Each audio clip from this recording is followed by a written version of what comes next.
What's up, guys? Welcome to Daily Dose of Reddit. This is your host, Zach, and today's subreddit is r/EntitledParents.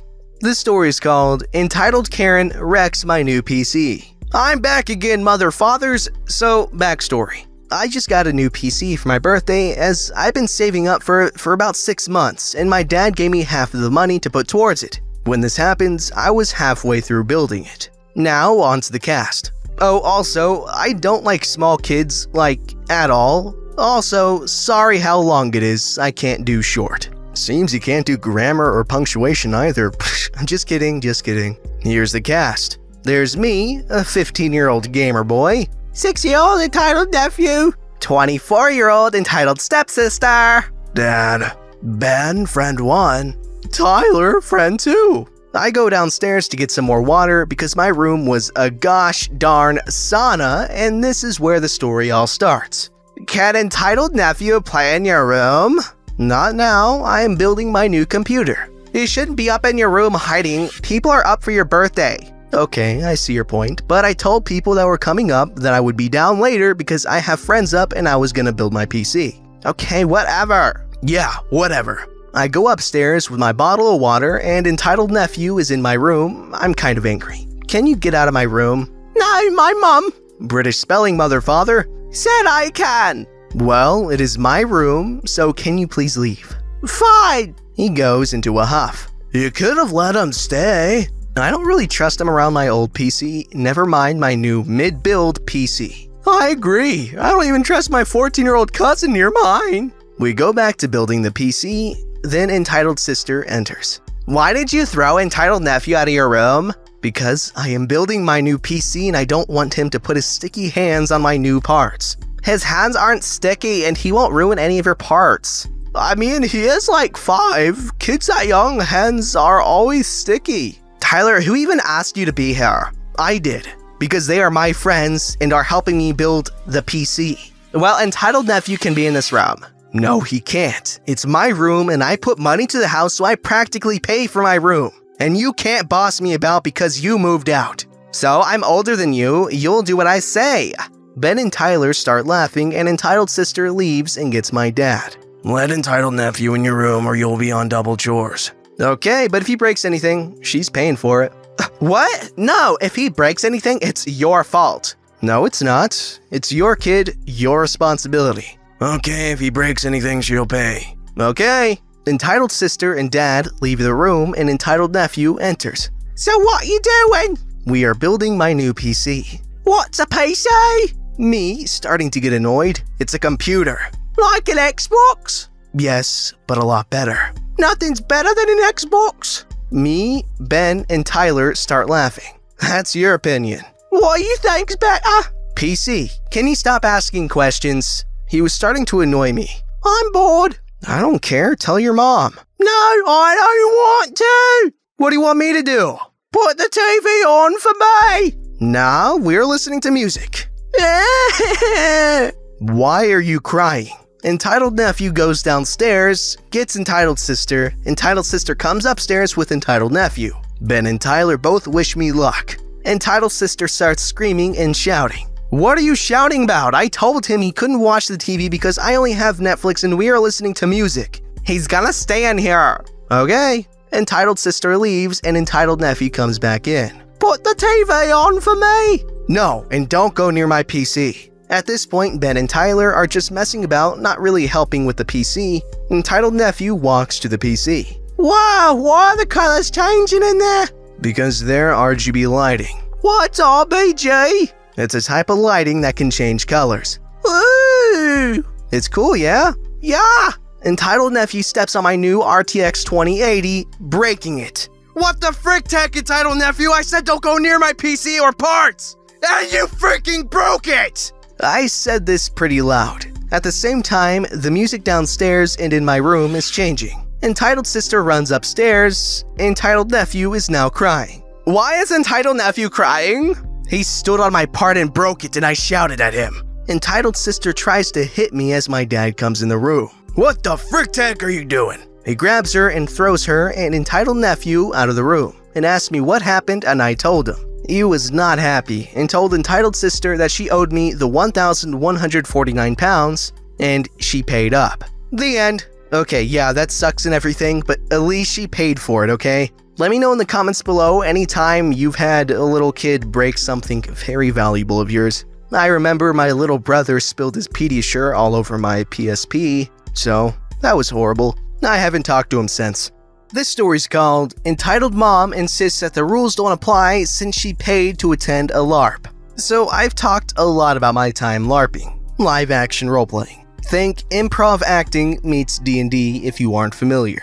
From me, you've probably read about entitled parents at Ren fairs, entitled moms trying to force their children on us mid-LARP, and entitled moms trying to get a better role for their children in a LARP. Hey, we read that one. Now, we get to an entitled mom in a LARP. The story starts off quite sweet. The LARP organizing company I worked for at the time was running a light horror weekend game. A game runs Friday to Sunday that revolved around a group of people who are locked in a biological warfare lab and have to work together to escape. A member of the local college role-playing society, where we get most of our players from, booked 2 places. Apparently, she and her mom LARPed a lot back home, and having enjoyed some of our previous events, she wanted to gift her mom a place on our next event for her birthday. As I said, it's very sweet. The event rolls around without incident and starts as normal. The players arrive at the venue, in this case a fairly remote retreat center, and once everyone has arrived and put their bags in their assigned bunks, we sit everyone down to go through all the pre-game necessities. This includes the safety briefing, the system briefing, i.e. how to play the game, and then the need-to-know stuff for time in, the start of the game. As will become very important later, this included the note that all belongings the players had brought, clothes, personal items, were OOC. Out of character. We had told people to pack light. I believe the exact wording in the event brief sent out to players months and then again weeks in advance was, "You'll only need basic clothes to wear under in-game props and essentials like toiletries." This was because, in-game, the players would all wake up naked. They would be wearing clothes but have to act like everyone is naked, before being provided with boiler suits as part of the game. As a basic TLDR for that, any items the players had brought with them were not considered to be part of the game. Now, the big crux of this game was that the facility was full of these gnarly living vine creatures, achieved via refs and a few non-player character actors dressed in modified bodysuits and masks, who, after learning about the presence of the players, would slowly try to kill them over the course of the weekend. In a twist that sort of deviated from the normal run of LARP, we actually scheduled the first encounter of the creatures fairly early in the game.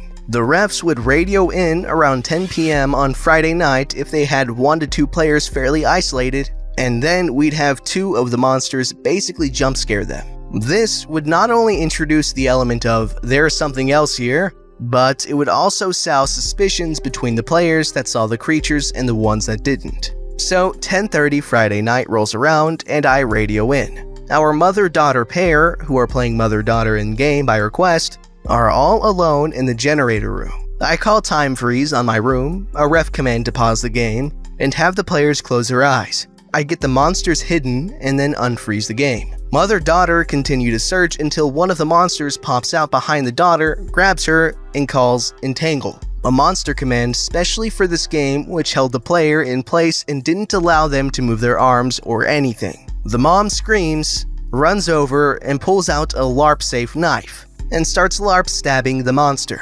LARP weapons are typically hard form with a Kevlar core. Since actually putting pressure on the tip of a LARP weapon could force the core to come out and actually create a dangerous point, LARP stabs are stopped before contact and then the damage of the attack is called by the player. Here's the cast. There's me, entitled mother, embarrassed daughter, other ref. Whoa, time freeze. What's wrong? Oh no, did I actually get them with the knife? Oh, I'm sorry. No, it's the knife that's the problem. Where did you get it from? Oh, I brought it with me from home. But remember in the briefing when we said that nothing you brought with you counted in the game? Yeah, but I figured that we could just say that I found it while I was searching and that I'd actually have the prop. Has a ref told you at any point that you found a knife? Well, no, but it's such a small thing. It's not going to derail the game if I have one little knife. Spoiler alert, in a game like this, a person with a knife on the first night would 100% ruin the game. And that was why we didn't have any knife props in any of the places the players could access on the first night. Okay, what we're gonna do is just rewind the scene a little. I'll take the knife and we'll just go from when the monster grabbed Embarrassed Daughter. I'm not giving you the knife. Entitled Mom, you can't have a knife that just spontaneously appeared. I paid to be here, so I should get to dictate the direction of my experience. Mom, you promised you wouldn't do this. I'm sorry, dear, but you know how I feel when the people running the game micromanage everything and ruin everyone's fun. Me having a little knife and only being able to do 1 damage every few seconds is not gonna ruin the game. Spoiler alert, yes, it would. Here's my problem. I can't really explain to her how the presence of a weapon in the player party drastically shifts the balance of power in the early stages of the game and undermines the tense, helpless atmosphere we were trying to achieve. So I called in some backup. Into my radio. Hey, I have a bit of a situation down here. Little help, please? After a minute or so, other ref comes down and I go to meet them at the door to the room. What's up? Entitled Mom brought a prop knife in with her and is insisting that I just let her have it because in her mind, it would be inconsequential. Did you explain that she just can't have a knife? Yep. Alright, I got this. Other ref approaches Entitled Mom and Embarrassed Daughter. Entitled Mom, you can't have a knife that wasn't cleared by a member of the ref team. Plus, you didn't declare your knife, so we haven't been able to confirm whether it's LARP safe or not. We have to weapon check all the props, especially if a player is bringing it in. Give us the knife, and if you find one in character, you can use your prop.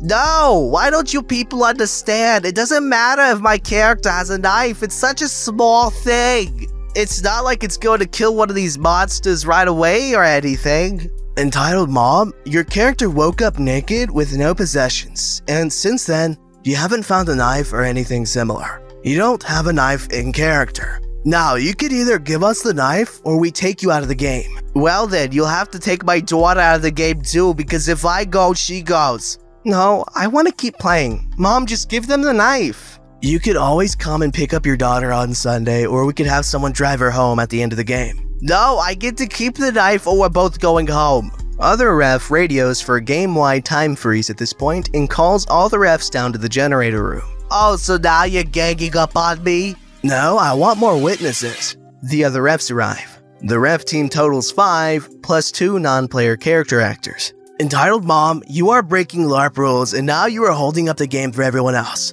So you either hand over your knife or you leave. At this point, you will be escorted from the premises, and if you continue to resist, we will call the police. Oh, very mature. Fine, I'll hand over the freaking knife. But this is all stupid. Flippin', stingy, illegitimate childs. Guess no one can have fun unless it's by your rules. Another ref to me. You got this? Yeah, I'll finish up this scene. The refs leave, and a few moments later, the game resumes. Alright, he added some frequently asked questions, and we'll go through them. So what happened next? The rest of the game ran without incident. Entitled Mom pretty much sulked throughout the rest of the weekend and spent most of the game either in her bunk reading or just sorta moped on the edge of big group scenes. What did Embarrassed Daughter mean by Entitled Mom promised not to do this? A few weeks after the event, I was hanging out with Embarrassed Daughter and she apologized for her mom and explained that her mom had a tendency to square off with LARP refs who wouldn't just let her have her carte blanche in regards to her characters. This wasn't raised prior to the game because A, Embarrassed Daughter didn't want to throw shade at her mom, and B, her mom had apparently promised to keep herself in check. What was the big deal with Entitled Mom having a knife? 3 things. First of all, it just went against the premise of the game and put Entitled Mom at an unfair advantage. Second, it's important to have LARP boundaries. If players can just will items into existence, what's to stop a player from saying, "Oh, now I have a machine gun"? Furthermore, players can't find an item without a ref telling them that they have found an item. That's just common sense. Finally, if a player has a knife really early in the game, that diminishes the terror of being helpless against the monsters. It encourages the players to go on the attack from the beginning, and just generally derails the game. I really like these LARP stories because it amazes me how far these people go to ensure the immersion of the players. And man, that just sounds so fun. Seriously, LARPing like this and just playing D&D even, it all sounds so fun and I really want to try it. Also, the entitled mom in this story, what a jerk! She's ruining the game for everyone. I hate when people do that. When you're just trying to play a game and they're just like, oh, it's just a game. It's who cares? It doesn't matter. No, it does matter. Okay, rules matter. Without rules, society crumbles and we all die. Painful, fiery deaths because no rules, right? This story's called Real Life Karen Loses It at a Barbershop and Doesn't Understand Modern Technology. This happened this past weekend. I was in need of a haircut and decided to head out to my local national chain barbershop. As, like most people, I am not a fan of lines. I did online check-in to put myself in the queue before I drove to the barbershop. The shop does not take appointments, just online and walk-in check-ins. Upon arrival, I notice that I am first in the queue. While looking for my name on the digital board, I notice I am 4 or 5 down the list that said Karen +2. Being a fan of this board, I quietly snickered at this. The online check-ins have a symbol next to their name. Karen's did not, but everyone in front of her did. I sit down and the only other person in the shop is a woman. Obviously, our literal Karen. Sadly, without the haircut. Would have been perfect. And her 3 kids. There were no barbers available. But after a minute or two, one became free, and as I was at the top of the queue, they called my name and I took my seat. As I moved to take my seat, Karen, in pure Karen voice and fashion, shouted at the barber, "Excuse me, I was here first. My children need haircuts, so I should go next." The barber informed Karen that the queue fills with people who do digital check-ins and walk-ins in the order they are received, and you don't need to be present to take your place in the queue via digital check-in. Karen huffed and puffed a bit, but eventually sat down in anticipation that she would be next. If that were the end of it, I probably wouldn't have bothered posting. But moments later, 2 of the remaining queue members who checked in digitally and were in front of Karen and her kids arrived and took their place. When the next barber called the digital queue member's name, Karen lost it and went on a full-scale rant. She ranted against modern technology, the lack of respect for working mothers, and the cherry on top, how the customer service has changed for the worse in a world full of millennials who are always on their phones, making their lives easier, like, checking in at the barbershop to save time. Karen proceeded to take her shaggy-haired brood and left. I asked the barber cutting my hair if that happened frequently, and she said, "More than you'd think," with an eye roll. And that, my friends, is the story of how Karen's kids failed to receive a haircut because she doesn't understand technology. Man, Karens are impossible to please. They are presented with amazing technology that they are 100% able to use. Yet, when the technology is used, they have a fit? I would love to see them live in a world without this annoying millennial technology, and see how happy they'd be then. Goodness. Don't forget to like, subscribe, and hit that bell to never miss an episode.